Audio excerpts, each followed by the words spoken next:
জয়গুরু। আমার এই অনুকূল কথা চ্যানেলে আপনাদের সবাইকে স্বাগত। আমি যা করে যাচ্ছি সেটাই, অর্থাৎ সত্যানুসরণে শেষে ঠাকুর অনুকূলচন্দ্র যা লিখেছেন সেটাকে আমার বুদ্ধিমতো বিবেচনা মতো ব্যাখ্যা করার চেষ্টা করছি। ব্যাখ্যায় বিভ্রান্তি হতেই পারে বা ব্যাখ্যায় বিভ্রাটও হতে পারে, ইটস নাথিং আনইউজুয়াল, কিন্তু তবু একটা অক্ষম চেষ্টা করা বলা যেতে পারে। চেষ্টা করলে কিন্তু কোনো দোষ নেই। তো যাই হোক, আমরা যেটা বলছিলাম চলার সংকেত, সেইখান থেকে ঠাকুর লিখছেন যে তুমি নিজে সহ্য করো, কিন্তু যে পারে না তাকে সাহায্য করো, ঘৃণা করো না, সহানুভূতি দেখাও, সাহস দাও। আবার বলছি, তুমি নিজে সহ্য করো, কিন্তু যে পারে না তাকে সাহায্য করো, ঘৃণা করো না, সহানুভূতি দেখাও, সাহস দাও। ইংরেজি করলে দাঁড়ায়, bear all yourself, help him who cannot bear, hate him not but encourage and sympathize. আবার বলছি, bear all yourself, help him who cannot bear, hate him not but encourage and sympathize. এখন এই প্রসঙ্গে আলোচনা করতে গিয়েই আমার প্রথমেই মনে পড়ছে ভূপেন হাজারিকার একটি বিখ্যাত গান, আপনারা হয়তো অনেকেই শুনেছেন, যে মানুষ মানুষের জন্য, মানুষ কি একটু সহানুভূতি পেতে পারে না, এবং যদি তোমাকে ধরে পার হতে চাই, এরকম গানটির কতগুলি কথা আমরা জানি। এখন জীবন যে যুদ্ধ বা জীবন একটা সহজ পথ কিন্তু নয়, অত্যন্ত বাধা প্রতিঘাত, প্রতিঘাত, বাধা আছেই। জীবন পথে যাওয়াটা এত মসৃণ পথ নয়, সবাই পারে না। এই জাগতিক দিক দিয়েও দেখতে পারেন, আধ্যাত্মিক দিক দিয়েও দেখতে পারেন। তা আমাদের আমাদের কি করণীয় সেটা কিন্তু খুব প্রয়োজন জানার। এটা ছোট্ট একটি ঘটনা মনে পড়ছে। আচ্ছা, যাই হোক, এই যে ভূপেন হাজারিকা যে গানটি গেয়েছেন, হয়তোবা তার নিজেরই লেখা, কি বলছে, কেন বলছেন যে মানুষ কি একটু সহানুভূতি পেতে পারে না, মানুষ মানুষের জন্য। তার মানে কোথাও একটা ডার্থ অফ সিম্প্যাথি হয়েছে, কোথাও একটা lack of sympathy, empathy, kind heartedness, হ্যাঁ, এগুলো হয়েছে। তা না হলে এই গানটার আজ প্রয়োজনীয়তা কেন আসছে, এবং গানটা আমাদের শুনে ভালোও লাগছে এবং মনে হচ্ছে কথাটা তো ঠিক। তাহলে আজ আমাদের আত্মসমীক্ষা করতে হবে যে এই গানটির প্রয়োজন কেন, আর সঠিকভাবে সমস্ত জিনিসটিকে পর্যালোচনা করতে হবে। যেমন একটি ছোট্ট ঘটনা আপনাদের সামনে বলছি। একদিন ঠাকুরের শেষে ঠাকুর অনুকূলচন্দ্র ভক্ত পরিবৃত হয়ে বসে আছেন। তার এক ভক্তের একটি ছেলে, সে ছেলেটি স্কুলে কোনো একটা ক্লাসে ফার্স্ট হয়েছে, এবং সেই শুভ সংবাদটি সেই দাদা সেই ছেলেটিকে নিয়ে ঠাকুরের কাছে প্রণাম করিয়ে সেই খবরটি দিচ্ছে, বাচ্চাটাই দিচ্ছে। তো বাচ্চাটি প্রণাম করেছেন ঠাকুরকে। আপনারা জানেন ঠাকুরকে পায়ে হাত দেওয়া প্রণামের রীতি ছিল না, একটু দূর থেকে প্রণাম করতে, তার অনেক কারণও আছে। তো সেই ছেলেটি প্রণাম করে উঠছে, তো ছেলেটি বলছে, আনন্দ করে বলছে যে ঠাকুর, আমি ক্লাসে ফার্স্ট হয়েছি। এখন আপনি লক্ষ্য করে দেখুন বা আপনারা ভেবে দেখুন, আপনি যদি ঠাকুরের জায়গায় থাকতেন আপনি কি বলতেন? ধরুন আমি যদি ঠাকুরের জায়গায় থাকতাম, আমি বলতাম, বাহ, খুব ভালো, খুব ভালো, প্রতি বছর তোমার ফার্স্ট হওয়া চাই, এটাকে মানে মেনটেন করো, এটাই বলতাম, তাই তো? অন্তত আমার তাই মনে হয়। ঠাকুর কিন্তু তা বললেন না। অত্যন্ত সহজ ছোট ছোট কথায় ঠাকুরের একটা আশ্চর্য সাইকোলজি বোঝা যায়, যেখানে ঠাকুর তাকে বললেন, খুব ভালো, কিন্তু তোমার এখন থেকে লক্ষ্য হবে সবাইকে ফার্স্ট করে তোলা। Just see his utterance. ঠাকুরের কথা দেখুন, ঠাকুর বলছেন খুব ভালো, কিন্তু তোমার উদ্দেশ্য হবে সবাইকে ফার্স্ট করে তোলা। এখন এই কথাটা অনেকের কাছে ভালো লাগবে না, কারণ ফার্স্ট হওয়াটাই তো একটা বিরাট উন্মাদনা, একটা বিরাট সাফল্য, ইটস এ গ্রেট সাকসেস। এবং জাগতিক দিক দিয়ে দেখুন, একটা র্যাট রেস চলছে, ইঁদুর দৌড়, একজন আরেকজনকে কনুই মেরে এগিয়ে যেতে চাইছে না? এবং সেখানে কোনো সহানুভূতি দেখানো নয়, কোনো রকম কোনো যদি কেউ একটু ভুল করে ফেলে, যদি একটু পিছিয়ে থাকে, তাকে এগিয়ে দেওয়ার চেষ্টা করা তো দূরের কথা, কি করে কনুই মেরে ধাক্কা মেরে পিছনে ফেলে দেওয়া যায় সেটাই এখন রীতি হয়ে দাঁড়াচ্ছে। সেই একজনের কথা শুনেছিলাম, গান নচিকেতার নাম, ভালো কথাটি বেশ বলেছিলেন যে পথ নিয়ে মাথা ব্যথা, জেতাটাই বড় কথা। হ্যাঁ, এই সত্যি কথাই পথ নিয়ে মাথা ব্যথা নয়, জেতাটাই বড় কথা। সাকসেস মানে বলে না, nothing succeeds like success, nothing fails like failure, বলে একটা কথা যে সাকসেসের মতো কিছু হয় না, জো জিতা ও সিকান্দার বলে একটা কি কথাবার্তা আছে। তো দেখুন, জাগতিক দিক তো এটাই বলছেন, কিন্তু ঠাকুর তো অন্য কথা বলছেন। ঠাকুর বলছেন সবাইকে ফার্স্ট করে তোলা চাই। ওয়াই? প্রশ্ন হচ্ছে, যদি সবাই ফার্স্ট হয় তাহলে ফার্স্ট হওয়ার গরিমাই তো থাকবে না। একটা ছেলে ফার্স্ট হচ্ছে মানে কি? তার মানে হচ্ছে সে সবার চেয়ে বুদ্ধিমান, সে সবার চেয়ে পড়াশোনা করেছে, সে খেটেছে, সে ডিলিজেন্ট।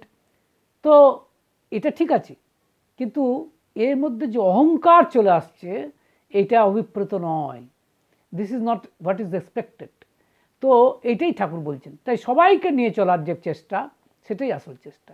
আধ্যাত্মিক জগতেও ঠিক তাই।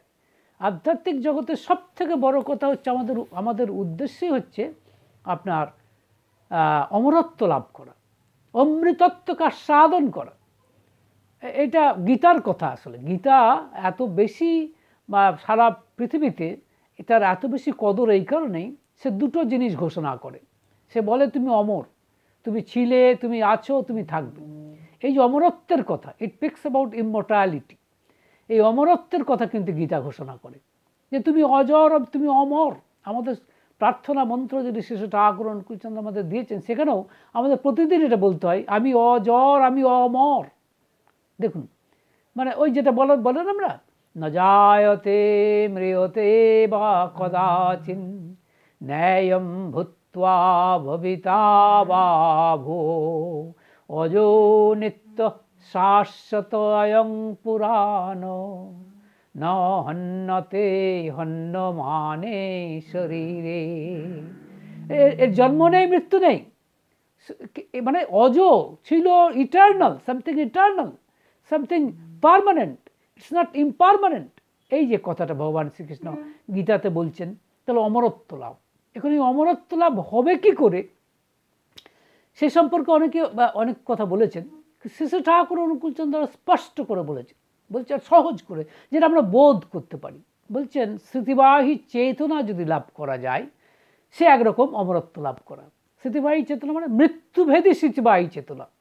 তো এখন ব্যাপারটা কীরকম, যে ধরুন আমি এখন আই থিঙ্ক 67+, তো আমার সারা জীবনের যে স্মৃতিগুলো, সেটা তো আমার চেতনায় বহন করছি, তাই না? তাই আমার এই চেতনাতে কিছু স্মৃতি বহন করছি, কিন্তু কতদিন বহন করব? যতদিন না মৃত্যু হয়। কিন্তু মৃত্যুর পরে আর স্মৃতি থাকবে না, একটা ডিসকন্টিনিউটি চলে আসছে বলেই আমি তো পূর্বজন্মের কথা কিছু মনে করতে পারি না।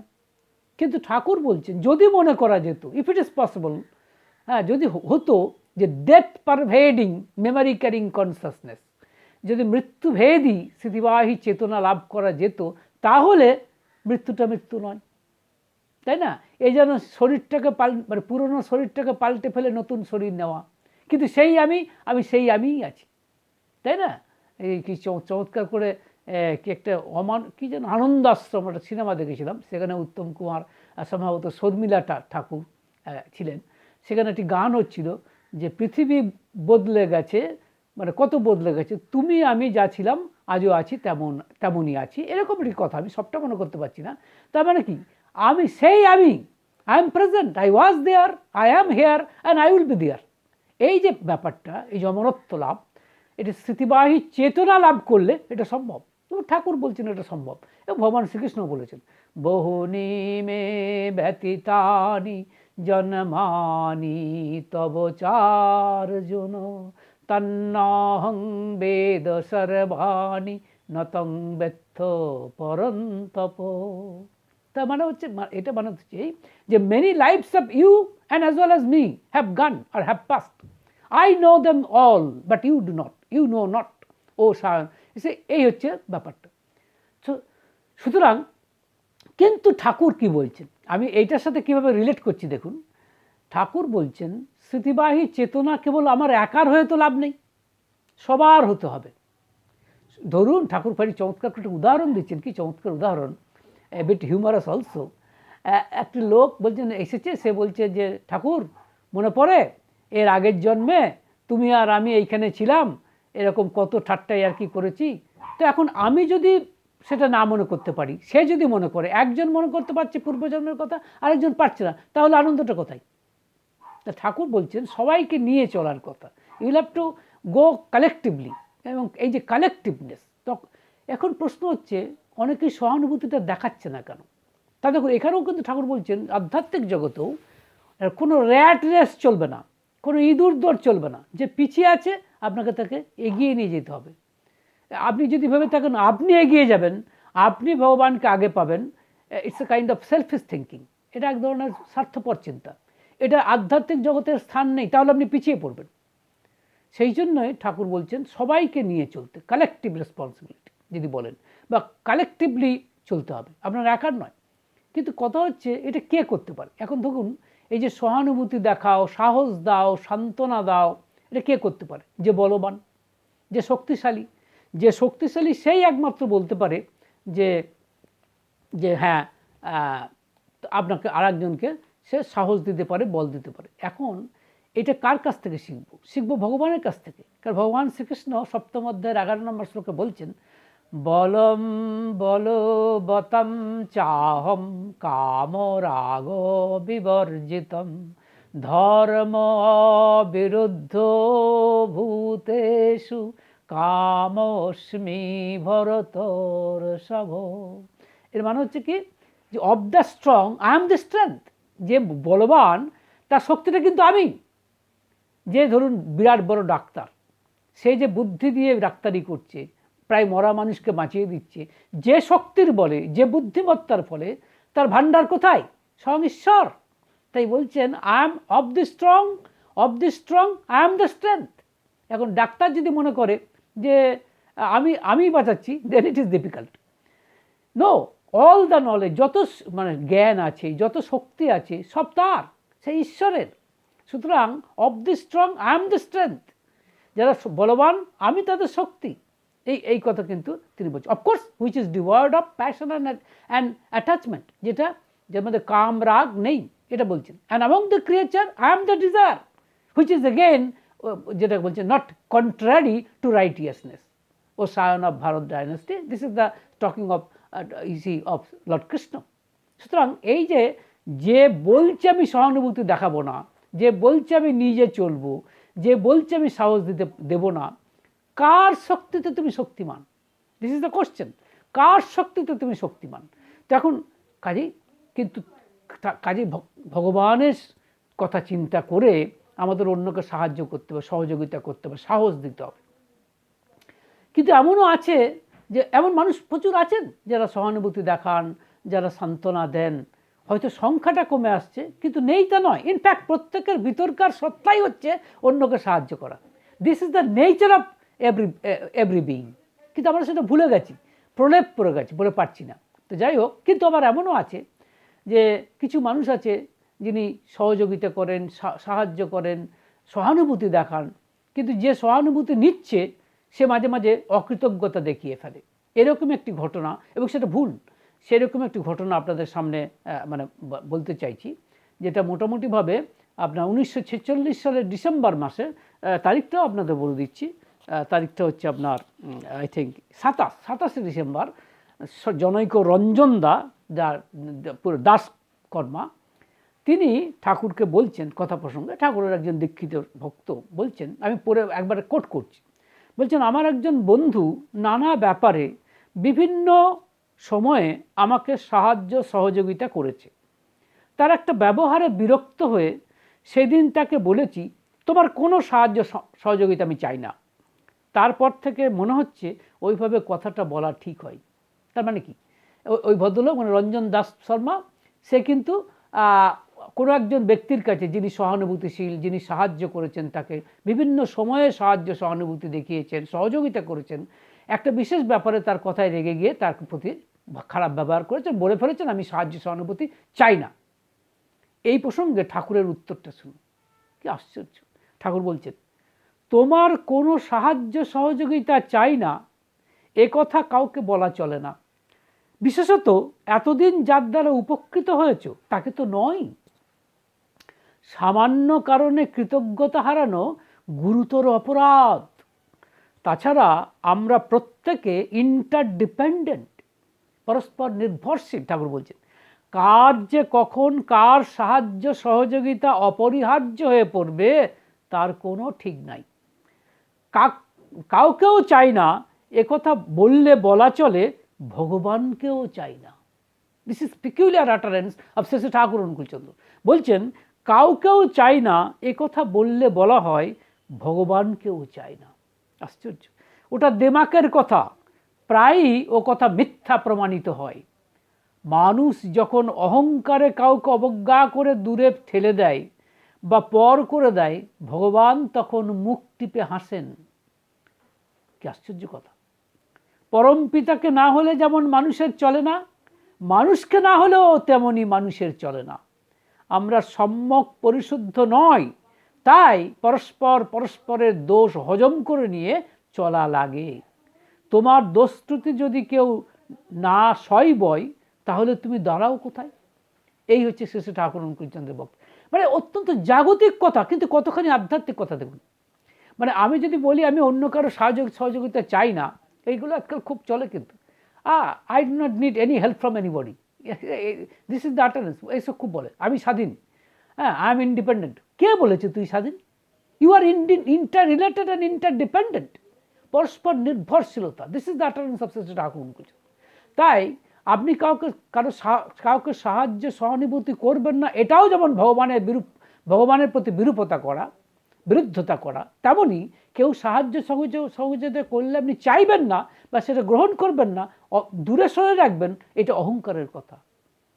এটাও কিন্তু পাশাপাশি বুঝে রাখতে হবে। সুতরাং এই যে ঠাকুর কি চমৎকার উত্তরটি দিলেন, আমি শুধু উত্তরটির কথা ভাবি আর অবাক হয়ে যাই। যেমন ঠাকুরের কথা দেখুন, লক্ষ্য করে, যে তিনি কিন্তু কত মানুষকে সাহায্য সহযোগিতা করে যাচ্ছেন নিরন্তর।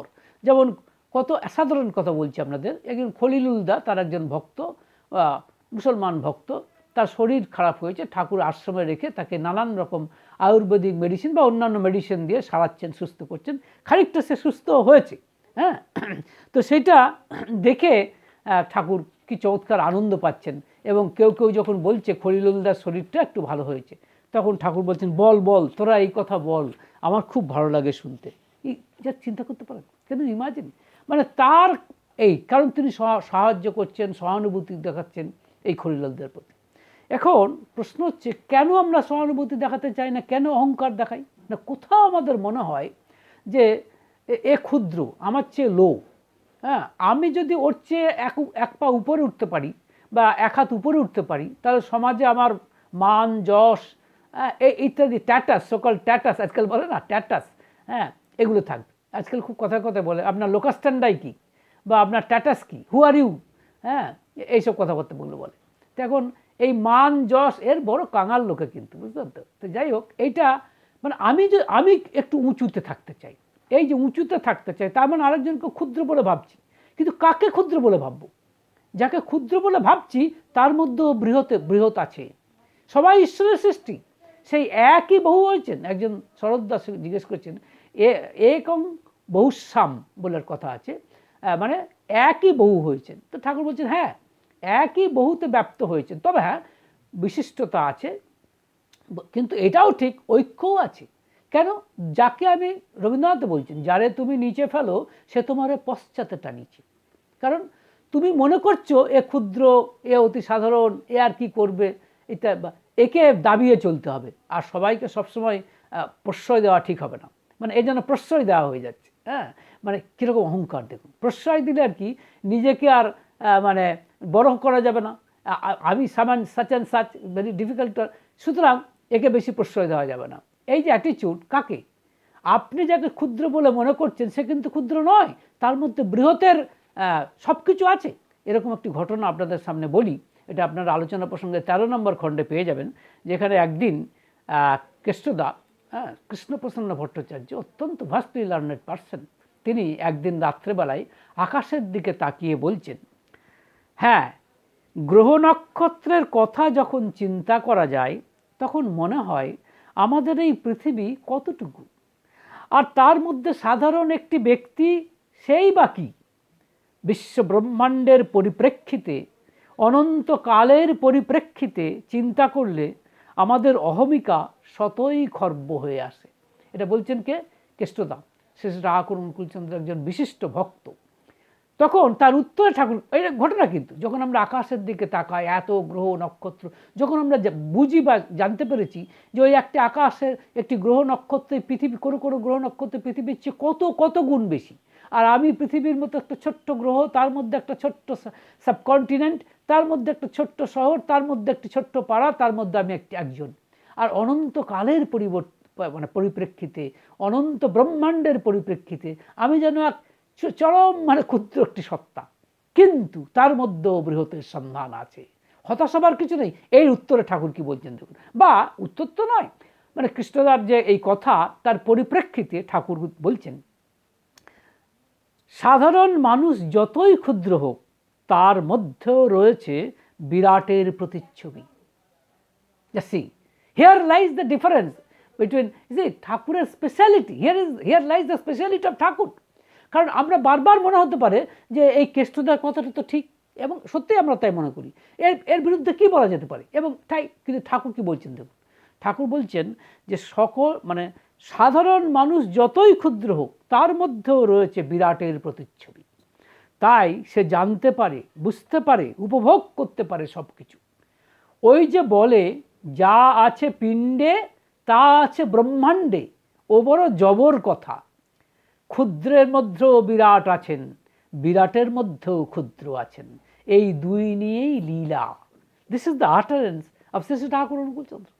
তাহলে দেখুন, যা আছে পিণ্ডে, যেমন আমার একটা ছোট্ট কোষ, only a single cell of my body, আমার ধরুন আমার সারা দেহে কত যে কোষ আছে, possibly mathematics cannot count it, some billion, some trillion, এই যে কথাগুলো বলা হচ্ছে সেটা, কিন্তু একটা কোষ, only one cell is enough.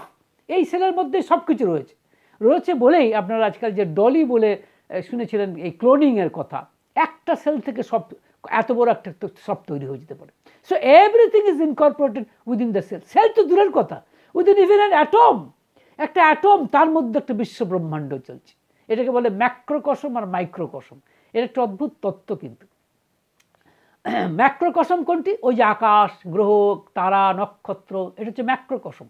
এটা যেমন সত্য, তেমনি অতি ক্ষুদ্রাতি ক্ষুদ্র, এই যে নক্ষত্র, গ্রহ, এগুলো তো বিরাট ব্যাপার। হ্যাঁ, এই আকাশে কত নক্ষত্র, কত গ্রহ, পৃথিবীর চেয়ে কত গুণ বেশি বড় বড় সব রয়েছে, তার মানে ওটা বিরাট ব্যাপার, ওটাকে বলে ম্যাক্রোকসম। কিন্তু মাইক্রোকসমও আছে, সেটাও একই জিনিস। যেমন সব থেকে ক্ষুদ্র যেটাকে আমরা বলি পরমাণু, তাই না, আমরা যেটাকে বলি অ্যাটম, এই অ্যাটম, সেও, তার মধ্যেও কি আশ্চর্য লীলা চলছে। যেমন চলছে ম্যাক্রোকসমের ক্ষেত্রে, তেমনই চলছে এই ক্ষুদ্র ক্ষুদ্র অ্যাটমের মধ্যে। এই অ্যাটমের মধ্যে আমরা দেখছি যে তার মধ্যে নিউক্লিয়াস রয়েছে, যেটা প্রোটন অ্যান্ড নিউট্রন দিয়ে তৈরি, তার চারিদিকে ঘুরছে electron, V particles, Mason and so many other particles. Just see, here also a kind a world is going on, A complete world is going on, একটা বিরাট জগৎ। সুতরাং একটা অ্যাটম, একটা পরমাণুর মধ্যেও যা রয়েছে, বিশ্ব ব্রহ্মাণ্ডে বিরাট বড় গ্রহ, নক্ষত্র, আকাশ, তার মধ্যেও তাই। তাই ঠাকুর যে বলছেন, যা আছে পিণ্ডে তাই আছে ব্রহ্মাণ্ডে, এ বড় জবর কথা। It's fact. প্রত্যেকটি ক্ষেত্রে প্রমাণ করছেন ঈশ্বরের উপস্থিতি, প্রত্যেকটি ক্ষেত্রে প্রমাণিত হচ্ছে ঈশ্বরের উপস্থিতি। তাই ক্ষুদ্রকে ক্ষুদ্র বলে ভাবার কোনো কারণ নেই। আমি যা কাজ ক্ষুদ্র ভাবছি, সে যে ভবিষ্যতে বিরাট হতে পারবে না, এটা অত্যন্ত ভুল ধারণা কিন্তু।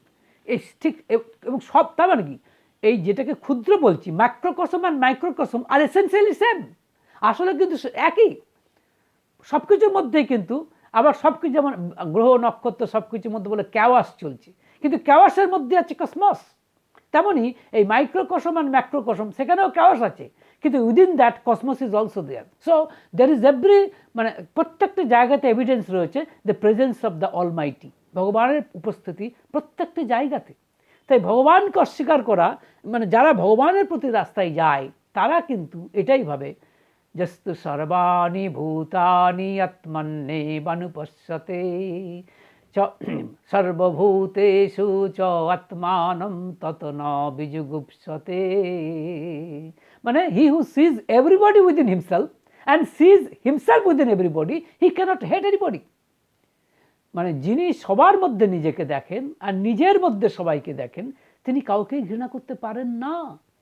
সুতরাং এটাও দেখুন, আমার বক্তব্য এটাই, প্রত্যেকটি কথার মধ্যে ঠাকুর যা বলেছেন, যা লিখেছেন, তার মধ্যে ঈশ্বরের উপস্থিতি যেন প্রত্যেকটি জায়গায় রয়েছে। অর্থাৎ সেই ঈশ্বর যিনি, আমরা তো ঈশ্বরকে দেখতে পাই না, তিনি বিশ্ব ব্রহ্মাণ্ডে আকাশে বাতাসে বিটপিলতায় সাগরে আকাশে সর্বত্র বিদ্যমান, কিন্তু কি অবস্থায় বিদ্যমান না, মানে নিরাকার হিসেবে, কিন্তু তিনি আকার হিসেবেও মানে রূপ পরিগ্রহ করতে পারেন, যাকে আমরা পুরুষোত্তম বলি। তাই প্রত্যেকটি জায়গায় পুরুষোত্তমের উপস্থিতি ভীষণ প্রয়োজন। তাই আমি আজকের আমার এই উপসংহার পর্বে পুরুষোত্তম সম্পর্কে এই মানে প্রত্যেকটি ক্ষেত্রে আমরা পুরুষোত্তমকে স্মরণ করব। হ্যাঁ, যে জন্য ওই 15 অধ্যায়ের যে গীতার 15 অধ্যায়ের যে 18 নম্বর শ্লোকটি বারবার আমার মনে হয়, সেটি আপনাদের শোনাচ্ছি। যস্মাৎ খরম অতীতো অহম অক্ষরাদপি চ উত্তমঃ অতোস্মি লোকে বেদে চ প্রথিত পুরুষোত্তমঃ। বলে চমৎকার করে আবার বলতে ইচ্ছে করে, যস্মাৎ খরম অতীতো অহম, কি বলছেন, যস্মাৎ খরম অতীতো অহম অক্ষরাদপি চ উত্তমঃ অতোস্মি লোকে বেদে চ প্রথিত পুরুষোত্তমঃ। মানে আমি ক্ষরবস্তুর অতীত, অক্ষর বস্তুর চেয়ে উত্তম। মানে I am transcendental to mutable and even above immutable, and that is the reason why I am regarded in the world and as well as in the Vedas as supreme person. সেই জন্য আমি সমস্ত পৃথিবীতে, সমস্ত লোকে, সব জায়গায় মানে আমি পুরুষোত্তম বা বেদের শাস্ত্রে আমি পুরুষোত্তম নামে অভিহিত আছি। সুতরাং আমি যে সহানুভূতি আমাকে দেখাতেই হবে, I will have to show sympathy, I will have to help others, I will have to, কিছু করার নেই, কারণ আমি প্রত্যেকটি জায়গাতে পুরুষোত্তমের উপস্থিতি দেখতে পাচ্ছি এবং সেই পুরুষোত্তমের জীবন চলনায় আমরা দেখছি। যেমন শ্রী ঠাকুর করছেন যে জীবন চলনায় দেখছি, মানে আর্থকে ত্রাণ করা, মানুষকে সাহায্য করা, সহানুভূতি। ঠাকুর যখন অত্যন্ত অসুস্থ, তখন আমরা লক্ষ্য করে দেখছি যে ঠাকুর তখনও মানুষকে এনকারেজ করছেন, যখন এনকারেজ করার কথা নয়, নিজেই যেখানে প্রায় অসুস্থ, কষ্ট পাচ্ছেন, কিন্তু ঠাকুর চূড়ান্ত মানে সহানুভূতি দেখাচ্ছেন, আশার কথা শোনাচ্ছেন, নিরাশার কথা নয়। সেই জন্য ঠাকুর এখানে বলছেন সহানুভূতি দেখাও, সাহস দাও, এই কথা বলছে। সাহস কে দিতে পারে? একমাত্র যে সক্ষম বস্তুর ক্ষমতা আছে,